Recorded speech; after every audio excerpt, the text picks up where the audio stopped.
बाबा साहब जब बहुत छोटे थे, बाबा साहब जब बहुत छोटे थे, उनकी 6 साल की उम्र थी। और जब वो स्कूल में पढ़ने जाते थे तो आप लोगों को ये पता होना चाहिए कि उनको स्कूल के बाहर बैठाया जाता था। बोलिए सही है कि नहीं? उनको स्कूल के बाहर बैठाया जाता था और डेली उनको मास्टर जो है टार्चर करता था कि आप पढ़ लिख करके क्या करोगे, आप पढ़ लिख करके क्या करोगे। बाबा साहब एक दिन सुनते हैं, 2 दिन सुनते हैं, तीसरे दिन बाबा साहब खड़े होकर के उसी मास्टर को जवाब देते हैं कि मास्टर साहब आप एक दिन बोले मैं कुछ नहीं बोला, आप 2 दिन बोले मैं कुछ नहीं बोला, लेकिन आज के बाद अगर आप दोबारा ऐसे कहोगे कि मैं पढ़ लिख करके क्या करूंगा, मैं इसी जूतों से स्वागत आपका करूंगा, इससे मुझे बात नहीं करूंगा।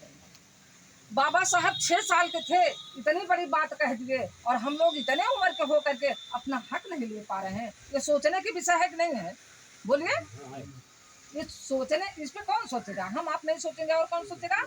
तो हमको आपको, हम आप अपने आने वाली पीढ़ी का हक और अधिकार बचा के नहीं रख पाएंगे तो हमारी आने वाली पीढ़ी हमारे आपके आंख में आंखें डाल करके जब हमसे आपसे सवाल करेगी कि मम्मी और पापा तुम बताओ, जब संविधान लागू था तो लाभ आप लोगों ने लिया और जब संविधान खतरे में हो गया तो आप लोग बचा क्यों नहीं पाए?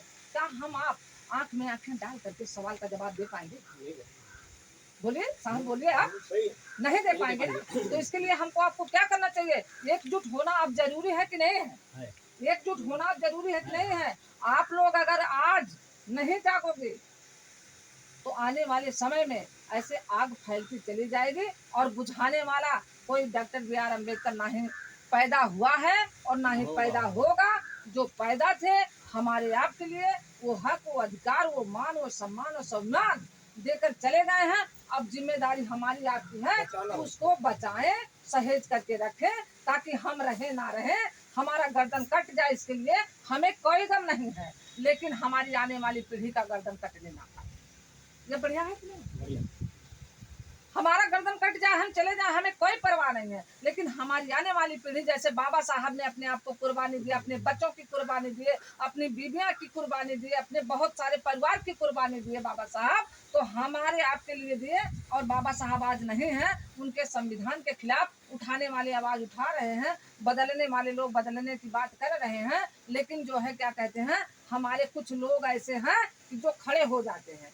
अगर हमारे समाज के लोग खड़े नहीं हुए होते अब तक कब का संविधान बदल गया होता।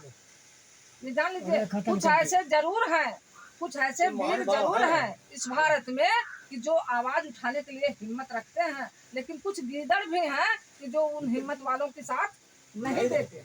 बोले सही है कि नहीं? तो इसलिए हम कहना चाहते हैं भाइयों, आप लोगों से, आप लोगों के सामने जितनी हमारी उम्र है उससे ज्यादा आप लोग संघर्षों में खपा चुके हैं। बोलिए सही है कि नहीं है? उससे ज्यादा आप लोग खपा चुके हैं, तो हम आपको सिखाने के लायक तो नहीं है, लेकिन इतना हम जरूर कहेंगे कि आज आपके बीच में हम जो संदेश लेकर आए हैं इसको ध्यान पूर्वक सुनिए और ऐसा मत करिएगा कि इधर से सुनिए इधर से निकाल दीजिए। आपको ध्यान देना पड़ेगा।